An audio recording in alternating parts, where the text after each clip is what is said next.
Hi again and welcome back. In this video, we'll be learning about the passive and middle voices. So far, all of our Greek verbs have been in the active voice. The subject performs the verbal action. So for example, in English, we can say, Claire, the subject, is going to the store, and Claire is the one doing the going. Or we can say, Ricardo often makes dinner, and Ricardo, the subject, is doing the making of the dinner. But some verbs can also be used in the passive voice. In the passive voice, the subject of the verb is actually the receiver of the action, not the one performing the action.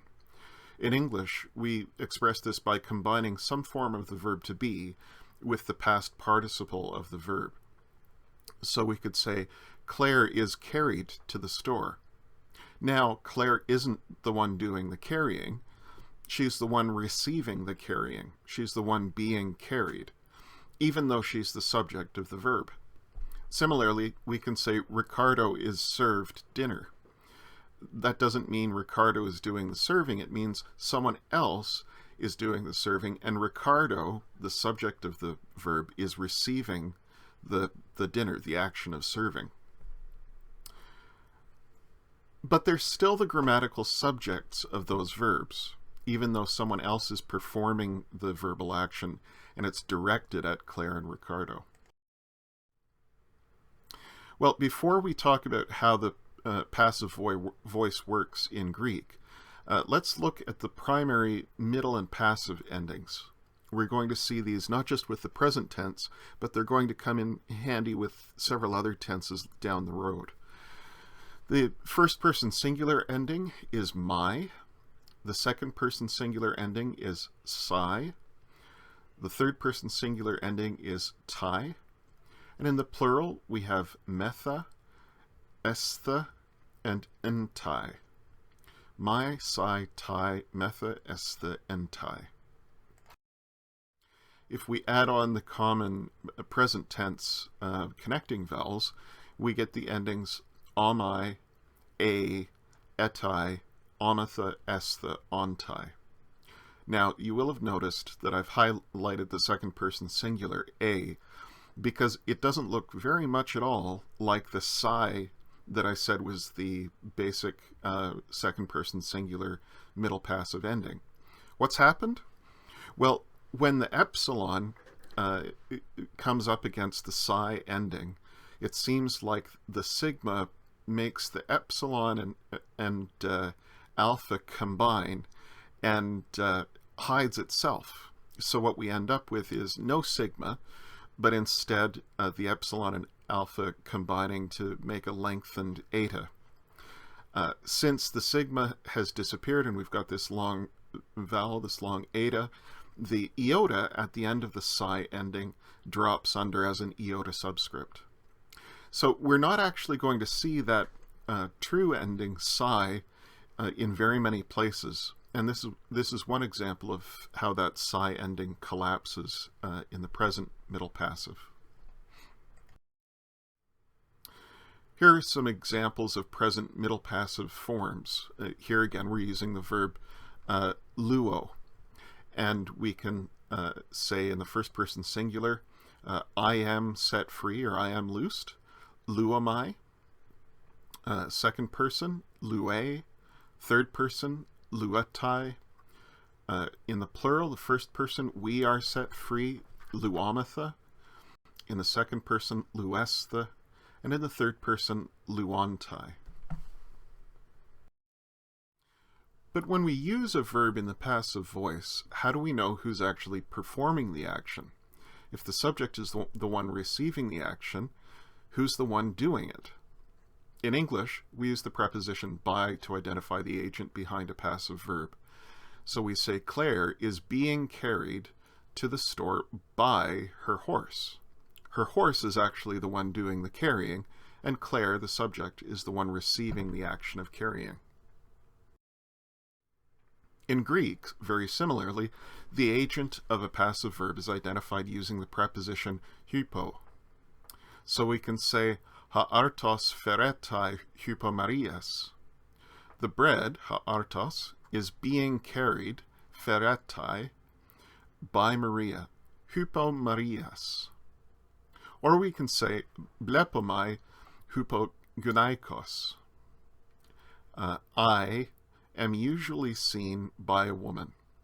And notice that the subject, I, is just implicit in the first person singular ending of that passive verb, blepomai. I am usually seen, hypogunaikos, by a woman. The agent here is in the genitive case after the preposition hypo. And in this kind of position, following a preposition, the genitive case doesn't have a normal genitive meaning. Following a preposition, the case just acts like a switch, activating the meaning by for the preposition. So as soon as you see a preposition and you see a genitive case following it, you should essentially ignore the genitive case and just pay attention to the meaning of the preposition.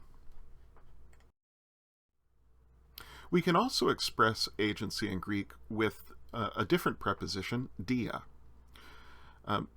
The dia is followed, in this case, by a dative nominal, and dia plus the dative expresses an intermediate agent.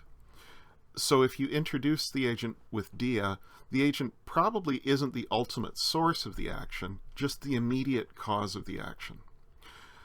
This means that sometimes it's best to translate dia with through instead of by. So for example, we can say thusia didotai diadulomu. A sacrifice, thusia, is being offered, didotai, diadulo, by my slave, diadulomu. Because dia is used, we know that the sacrifice wasn't the slave's idea. Maybe the slave didn't pay for the sacrifice, but someone else sent him, and he is just the one actually making the offering. One other thing to think about when we're using the prepositions hupo or dia to express the agent of a passive verb is that the final vowel can drop off of a preposition if the next word starts with a vowel. And what happens is that that final vowel of the preposition is replaced with an apostrophe, just like contractions work in English.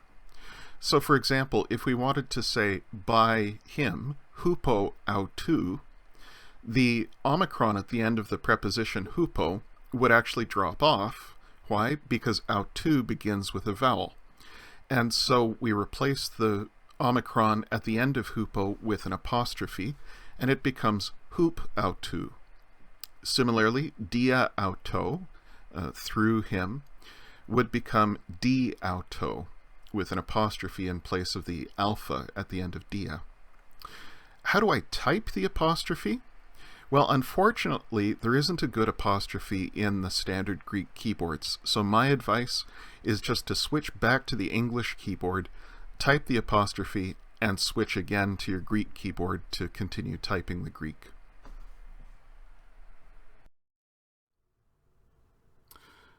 Another kind of action, in addition to passive voice, is reflexive action. Sometimes I'm the agent performing the action, and I'm the one receiving the action. I'm performing an action on myself. There are two helper words that we can use to express reflexive action in Greek. One is heautos, heaute, heauton, and this is the reflexive pronoun, himself, herself, or itself. It's just like the pronoun autos, but with an extra prefix, the rough breathing over the prefixed epsilon, he. We can use this as the object of a verb to express reflexive action. And so if I say histesi heauton, I'm saying he stands himself up. Or in English, we might just say he stands up. But he's both the one doing the standing and the one receiving the standing, so to speak. We also have another pronoun, alailon. This means one another or each other. And so we can say, egerusen alelon. And that means they are starting to lift one another. Alelon, one another. We also have a first-person singular and second-person singular reflexive pronoun. The first-person singular form is emautos, emaute, emauton, and this means myself. Notice that the form here is just like heautos, but instead of the he prefix, now we have the em prefix, emautos. And you might be able to remember the meaning of this if you notice that em looks a little bit like the English me spelled backwards. So for example, histemi emauton means I am standing myself, emauton, up. The second person singular form is seautos, seaute, seauton, yourself. And again, this is just like heautos, but with the prefix se instead of the he prefix that we saw in the third person. And the se looks even more like the pronoun su, which you remember meant you. So histes seauton would mean you are standing yourself, seauton, up. In some cases, like reflexive action, it's not really accurate to call the verb either passive or active. The agent is the same one receiving the action. In Greek, we have a separate middle voice that we can use to express this. And sometimes the middle voice is for reflexive action, as we've just been looking at. And so we can say luometha, using the middle passive form, and that can mean we set ourselves free. We're the ones doing the setting free, and we're also the ones being set free, receiving it. We're doing it to ourselves. And that reflexive idea can be implicit just in that middle passive ending. Now the trick here is that luometha could also mean we are being set free. Because in the present tense, the same forms are used for the passive voice and for this middle voice. So we have to infer from context which is more likely. But reflexive action isn't the only kind of action that Greek expresses with the middle voice. Sometimes in English we would use an active verb to express an action that in Greek is expressed with a middle voice verb. So for example, we could say te Corinthe paruantai. And in English, we would just use an active verb, going. They are going to Corinth. Sometimes these are called deponent verbs by Greek teachers. And by deponent, what's meant is that the meaning is active, but the form is middle. We're going to call them middle-only verbs, or true middle verbs, though, because really this has more to do with how English and Greek speakers conceive of the actions themselves, rather than it being an active meaning expressed with a middle form. We should think of the Greeks as understanding movement as a sort of semi-reflexive kind of thing, where I'm moving myself.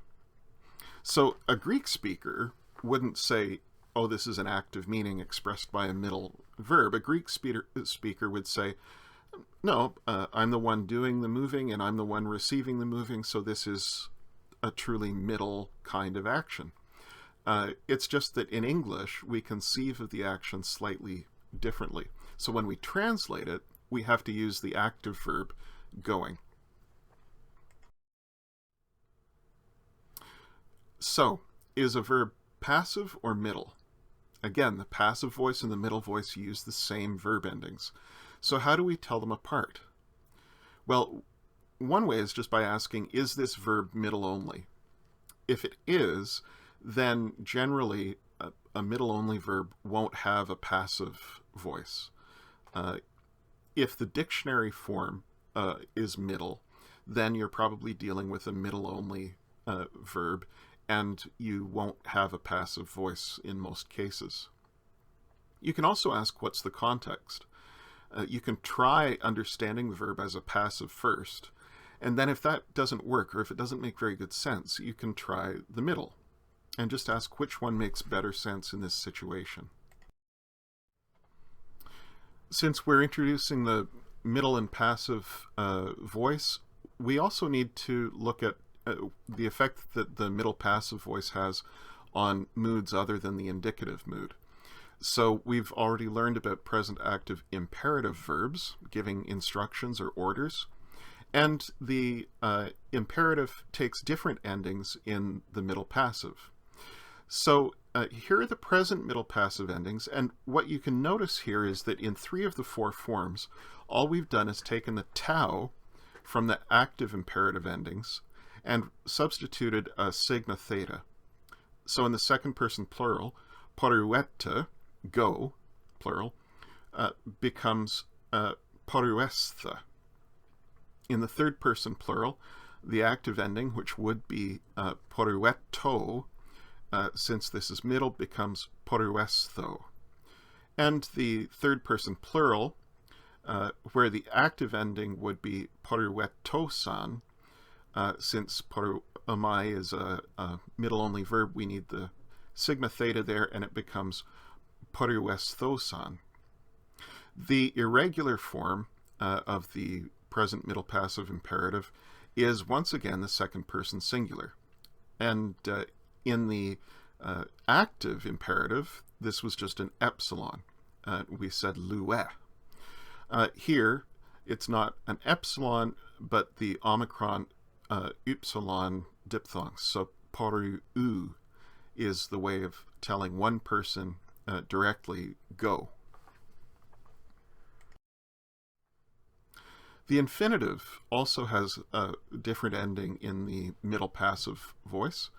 So the present active infinitive, to release or to let go, was luane. And in the middle passive, the ending becomes esthai. And so the present middle passive infinitive of luo is luesthai, which means not to release or to set free, but to be released, to be set free. One thing to notice here is that, again, we have that sigma theta ending, or core to the ending, that we saw in the middle passive imperative verbs. So if you can remember that sigma theta is connected with middle passive, that can help you remember both the middle passive imperative and this middle passive infinitive form. Just remember that with middle-only verbs, these verbs with action that we would translate with an active verb in English, there's not going to be an active infinitive, a present active infinitive. So there is no poruane. The only infinitive we have for this verb is middle, poruesthai, and that just means to go. You can learn more about the present, middle, and passive voices in Mounce's Basics of Biblical Greek. In the 3rd edition, I've provided you with the section and page numbers, and in Wallace's Basics of New Testament Syntax, and I've given you the page numbers for the 1st edition.